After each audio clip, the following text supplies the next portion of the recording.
সামনে এই রেসিপিটাই করব পাস্তা। এটা হচ্ছে হোয়াইট সস, নিজের হাতে বানিয়ে পাস্তাটা আমি বানাবো আজকে। তোমরা দেখবে আমি বানাবো আর তোমরা এইভাবে বানাবে, আমি যেইভাবে বানাবো সেইভাবে তোমরা বানাবে। ঠিক আছে, তাহলে দেখতে থাকো। আজকে আমি হোয়াইট পাস্তা বানাবো, সেই জন্য আমি এখানে দেখো নুন রেখেছি আর এখানে গরম জল করে নিয়েছি। এই গরম জলের মধ্যে এবার আমি পাস্তা দিয়ে দেবো। পাস্তাটা খুব না অনেক সেদ্ধ করতে লাগে, এই দেখো আমি পাস্তা দিয়ে দিচ্ছি।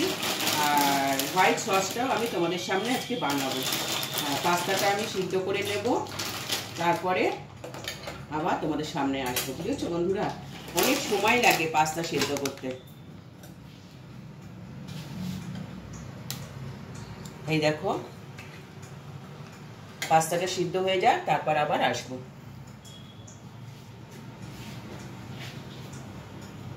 Welcome back to my channel. চলে এসেছি তোমাদের সামনে একটা রেসিপি নিয়ে। তোমরা যে যেখান থেকে আমার এই ভিডিওটা দেখবে তোমাদের সবাইকে স্বাগত, অনেক অনেক ভালোবাসা। দেখো আজকে কিন্তু চলে এসেছি সকাল সকাল চা নিয়ে, একদম সকাল সকাল চা নিয়ে চলে এসেছি। দেখো এরপরে আমি চলে যাব রান্নাঘরে, তোমরা দেখবে আজকে আমি ব্রেকফাস্টে কি রেসিপি তৈরি করছি। পাস্তাটা সিদ্ধ হচ্ছে, এটা অনেকক্ষণ সিদ্ধ হবে। হোয়াইট সসটা বানাবো, সেই জন্য দেখো আমি বাটার দিয়ে দিলাম।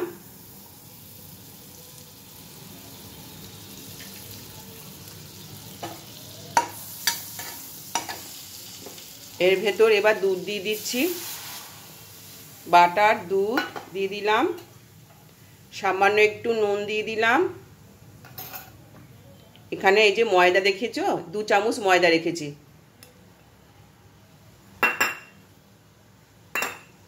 আর কিছুই লাগবে না হোয়াইট সস করতে, আমি এইটা দিয়েই হোয়াইট সসটা বানিয়ে নেব। আজকে পাস্তাটা হচ্ছে হোয়াইট সস দিয়ে।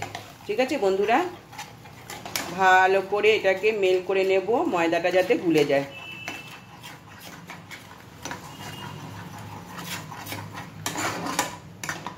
দেখো আমার বাটারটাও গুলে গেল আর হোয়াইট সসটা আমার বানানো হয়ে গেল।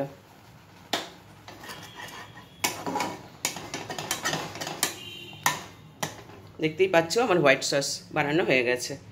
বানানোর জন্য বন্ধুরা আমি এখানে পরিমাণ মতন তেল দিয়ে দিয়েছি আগে থেকেই অফ ক্যামেরায়। এইবার আমি সবজি কেটে রেখেছি, গাজর, ক্যাপসিকাম আর হচ্ছে বিনস, এইগুলো আমি সব ভেজে নেব। তোমরা এখানে পেঁয়াজও দিতে পারো, আমি সকাল সকাল ব্রেকফাস্টের জন্য বানাচ্ছি তো সেই জন্য এটা আমি আর পেঁয়াজ দেব না। এটা একটু ভালো করে ভাজা হবে, ভাজা হলে তারপরে আবার আমি ফিরে আসছি। আমার এই ভাজাটা হয়ে গেছে, এইবার আমি পাস্তাগুলো ছেড়ে দেব। পাস্তাগুলো ছেড়ে দিলাম। এটা যেহেতু হোয়াইট সস দিয়ে আমি পাস্তাটা রান্না করছি সেই জন্যে আমি এটা আর কোনো মশলা দেবো না। এখানে নুন, চিনি আর কাঁচা লঙ্কা দিয়ে রেখেছি পরিমাণ মতন। চিনি আর নুনটা আমি বুঝিয়ে দিয়ে দিয়েছি। দিয়ে একে ভেজে নেব ভালো করে একটু, যাতে পাস্তাটা কাঁচা গন্ধ না লাগে। এইটাই কিন্তু আমি হোয়াইট সস দিয়ে যে পাস্তাটা করছি এইটাই হবে, আর কোনো মশলা এতে আমি অ্যাড করব না। আর যদি এমনি পাস্তা করতাম তাহলে আমি এতে অনেক কিছুই মশলা দিতাম, ডিম দিতাম, সবই কিছু দিতাম। এটার মধ্যে আর কিছুই আমি দেব না।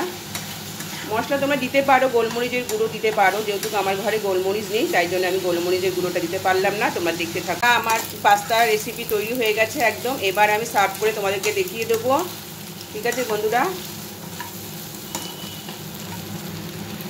আমি প্লেটে ঢেলে নিয়েছি। এবার আমি যে হোয়াইট সসটা বানালাম সেটাই আমি এখানে এবার দিয়ে দিচ্ছি। তোমরা কিন্তু এইভাবে হোয়াইট সস বানিয়ে নিতে পারো বাড়িতে, আর কেনার কোনো দরকার হয় না।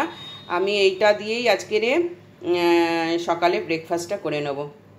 তোমাদের যদি এই রেসিপিটা ভালো লেগে থাকে তাহলে প্লিজ আমাকে কমেন্ট শেয়ার করে দিও, আর প্লিজ একটা লাইক করে দিও। আবার চলে আসবে নতুন কোনো ব্লগ ভিডিও নিয়ে। সবাই ভালো থেকো, সুস্থ থেকো। Thank you.